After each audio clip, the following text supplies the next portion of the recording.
What's up, losers?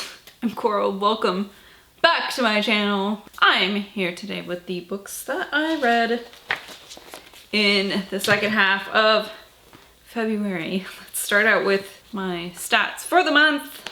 So, in total for the whole month, I read 18 books.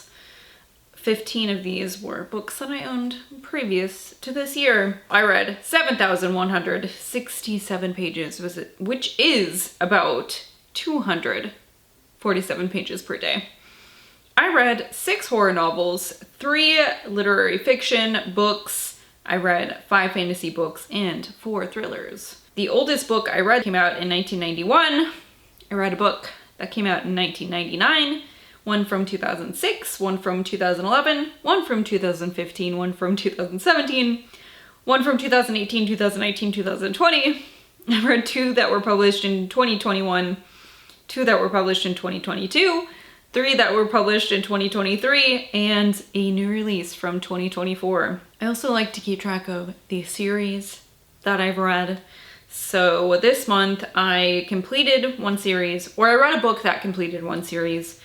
I read 2 books that were part of series that I will not be continuing, and I continued on with the series, and also one book started a series. Then, as far as the Read What You Own challenge, as far as that goes, I read 14 books that count towards that this month, so that puts me at exactly 50%. Very pleased by that. And this is the first month where it was actually kind of hard for me. There was a couple times where I was like, oh God, I really wish I could buy a specific book. There's like 2 specific books where I was like, oh, I just want to buy that because I want to read it right now, you know? Which is understandable, and also it's better than just kind of like mindlessly buying shit, wanting to like mindlessly buy shit. You know, so there's that at least. But, so I'm halfway there. I'm being strong. I'm being strong, mother. What else? I think that's it before we let's just fucking hop right into this shit. Let's start with a book that I'll just talk about briefly because I'd like to do a separate, more in-depth, spoiler-free review on. This is The Haunting of Velkwood by Gwendolyn Kiste. I had an arc of this that I read this month. This comes out in March.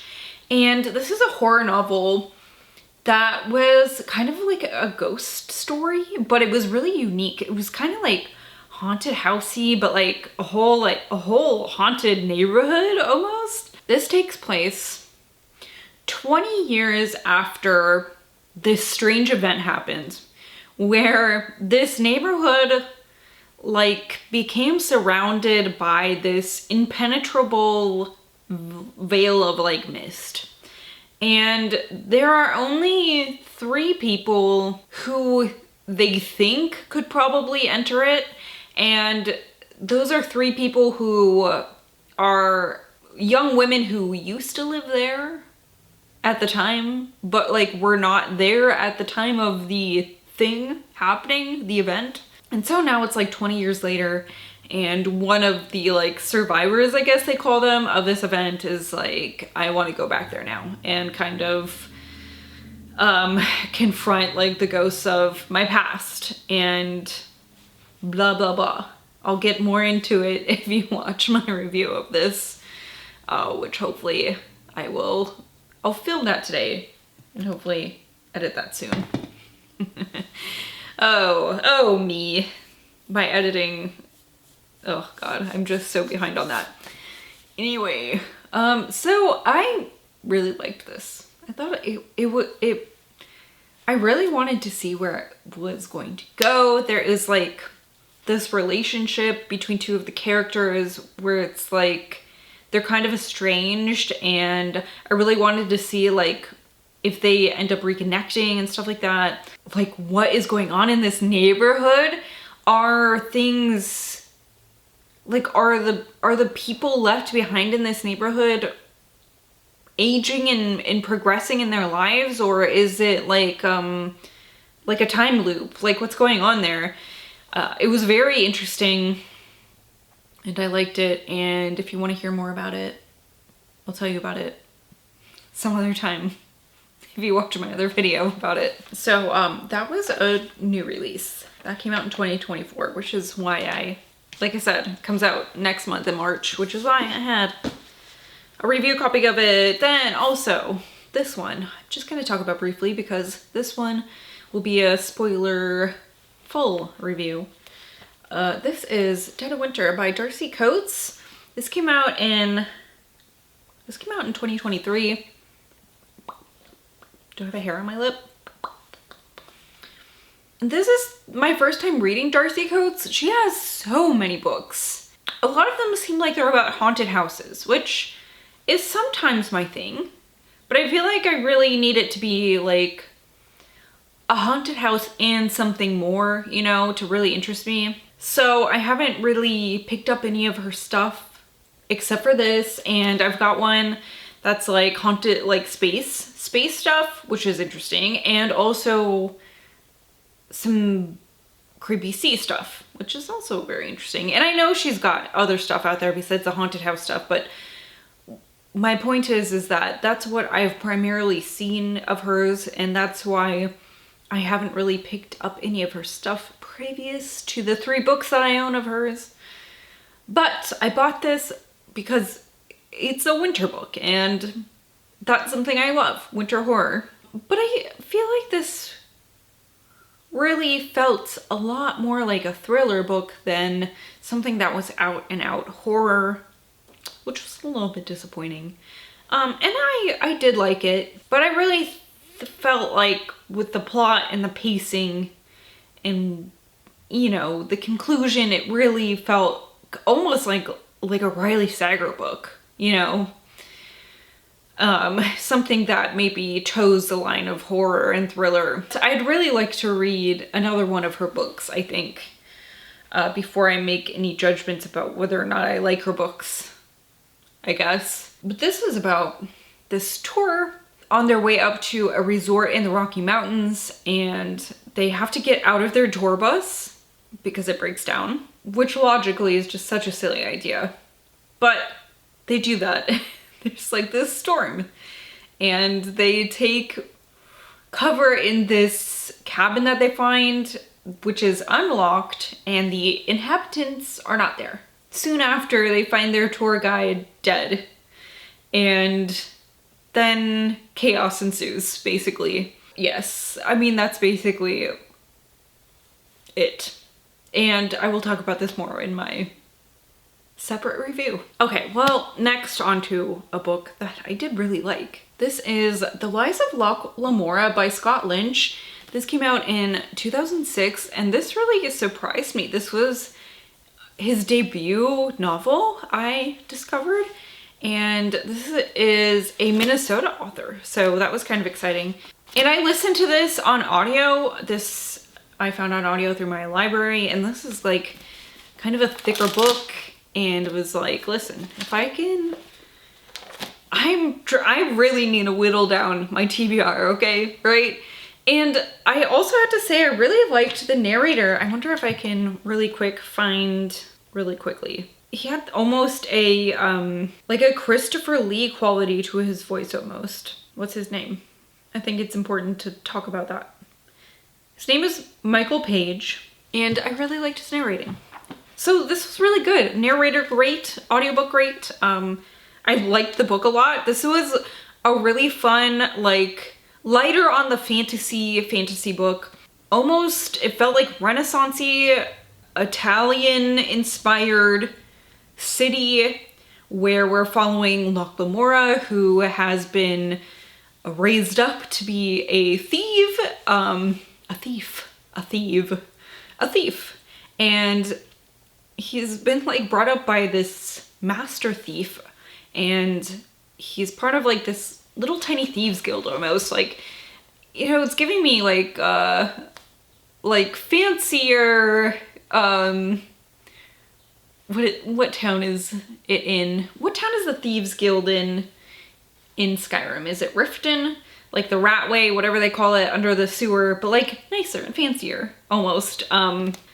Anyway, so Locke he's pretty good at what he does, but he's not the best, which is something that I really appreciated. Like, he really does need his companions who are also good at other things. Like, he needs this complementary, he needs these complementary skills. Otherwise, he's not just a one-man show, which is sometimes annoying. You know what I mean? Like, why are all these characters just the fucking best at everything? I know, like, we can't be reading books about people who are no good at everything because then that's boring, but it's also kind of boring when everyone's too good at shit, you know? So I really liked this.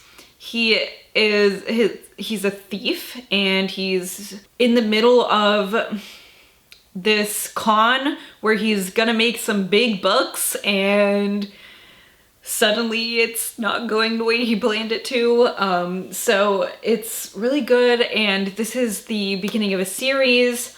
Although this book ends in a way where it's like, you might not have to go, you know, you could end here and feel okay about it, I think, you know.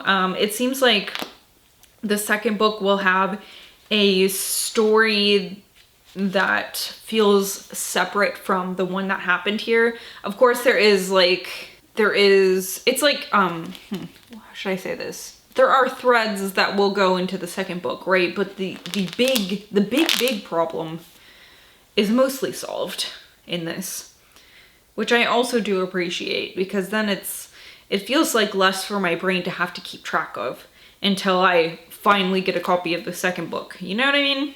So I really like this. This really surprised me. This is so good. And I actually want to hunt down like a nicer hardcover copy than this mass market. It was really good.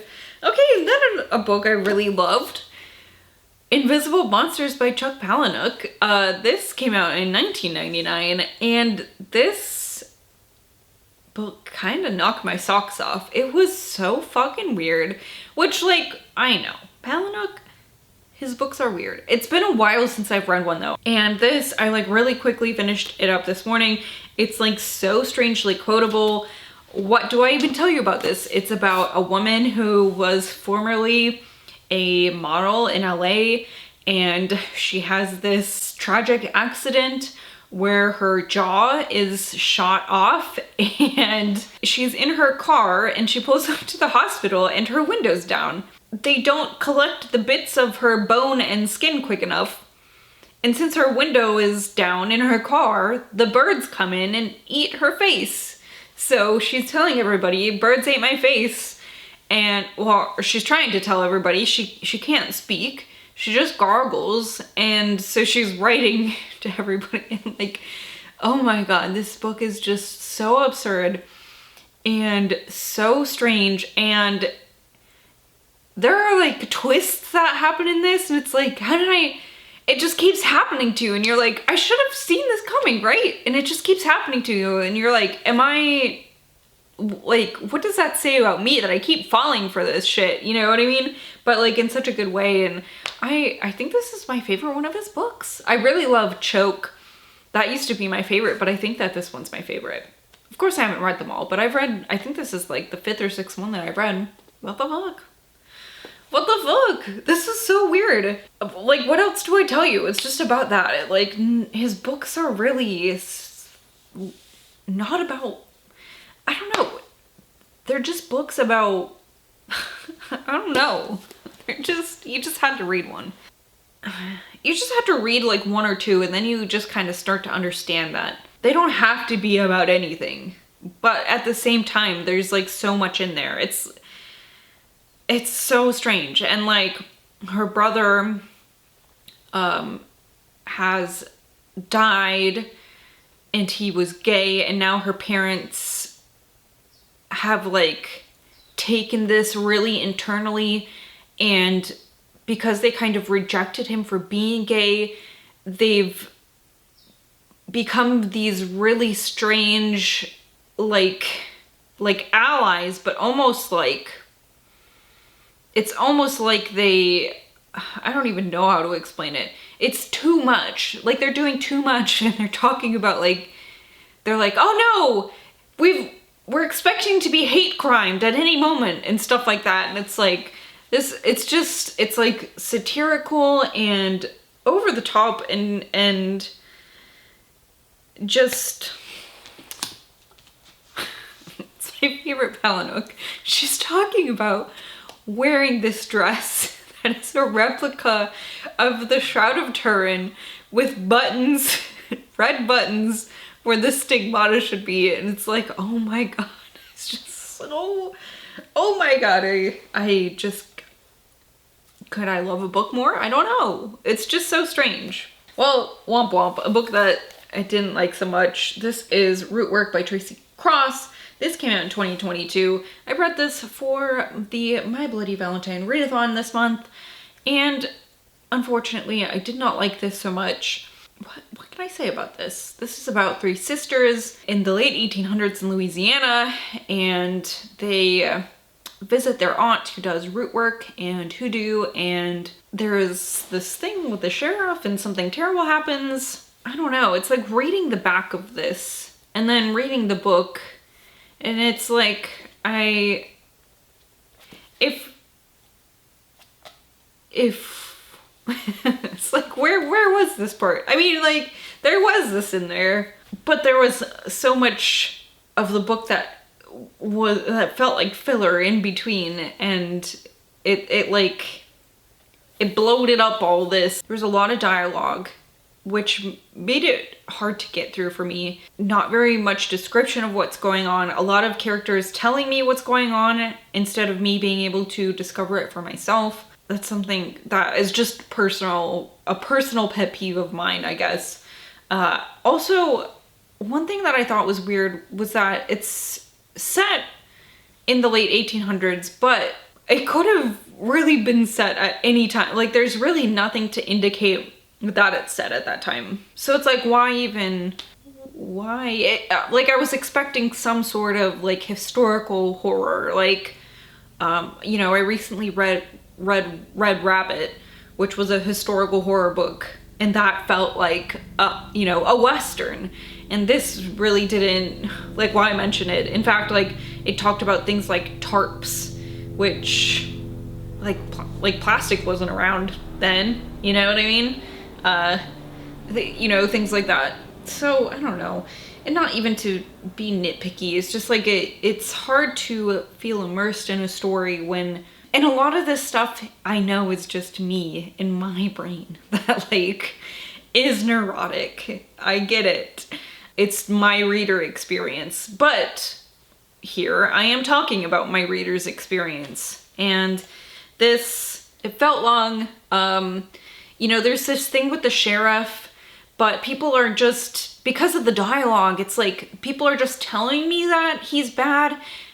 There's not anything to show me that he's bad, which, you know, how do I know that he's bad then? Not to say that he's not, but like, I want to feel that anger for him, and I don't, because he's just a man he's just a man, you know?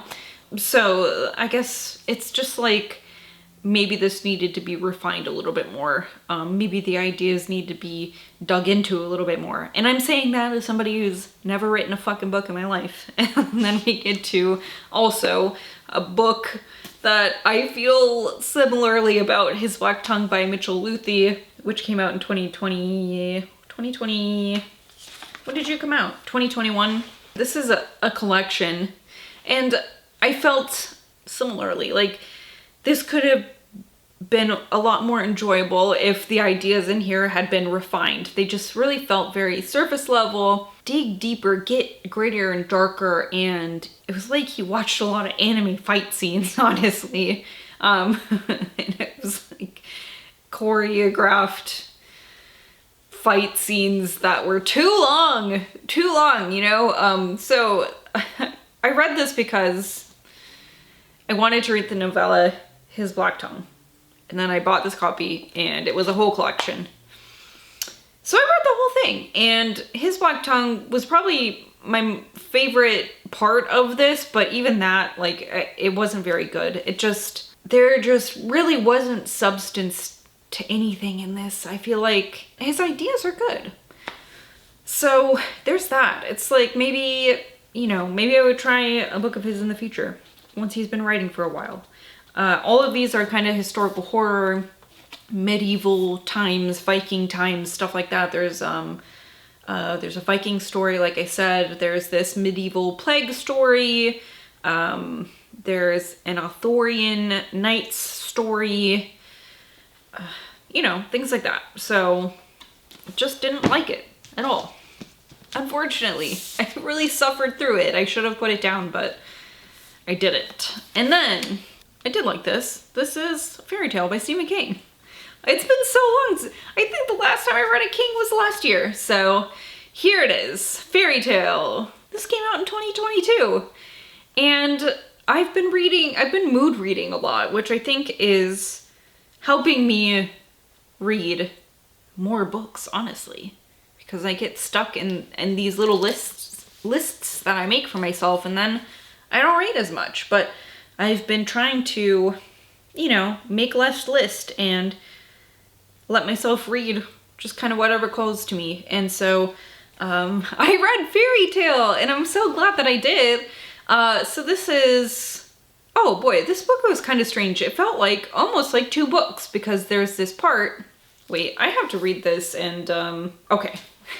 So it does include the part where there is a portal to another world. I just needed to make sure before I blew it for everybody, but in the synopsis, this does say there is a portal to another world. So it feels like there are two books. There is this book where this boy Charlie is building this relationship with this cantankerous, grumpy old man and his elderly dog, who Charlie loves. And then there's this other book where he's in this other world. And I'm not sure if I liked the part where he's in the other world as much, but it was okay. I really did love, however, the book about Charlie trying to save this dog he really cares about, Radar, who is getting up in the years. Yeah, it's a big book. The other world stuff, it's not bad. It's just kind of weird. But I will say, like, I don't care what Stephen King writes. I'm just glad that he's still here and that he's writing stuff. And I think, like, a lot of us know he did not want to be pigeonholed into being a horror writer. Like, he's never wanted to be only a horror writer. And so I'm really glad, like, at this point in his life, he is able to write things like this. And I hope that he feels like he can continue to write stuff like this. And I'll read it, even if it's kind of weird. I didn't hate it. I just really liked the part with Charlie and Radar the best, I will say. Now on to, I don't know, yeah, probably my favorite book I read. Maybe this month? Probably. This is Black River Orchard by Chuck Wendig. A book I've been putting off for so long. This came out in 2023. I bought it last year. I bought it right before I started the Read What You Want challenge, because I knew it came out and I was like, oh God, I know I'm gonna want to read this before my challenge is up. This is a book about a man who creates, he doesn't create it, a man who brings back a variety of forgotten apple, a lost variety of apple, a breed of apple that makes people act badly. These people, they almost become like addicted to it. It makes them stronger and better. And it also makes them meaner. And it's a book about bad apples, both figuratively and literally. And oh my God, it's just so good. I think that this might be my favorite Chuck Wendig book. And I'm really thinking about it really hard. And I'm even thinking, like, is it my favorite Chuck Wendig book outside of the Miriam Black books? I don't know. I think maybe I have to really think about it. Either way, this is a really fucking good book. And I know you're looking at the size of it and you're thinking a book about apples. What the fuck? A horror book about apples. But like it's so good and it's so fucking creepy. And these people, they are weirdos about this apple in such a sinister way. And it just seems so right also. Like, of course they would be. Of course they would be. He's such a great author.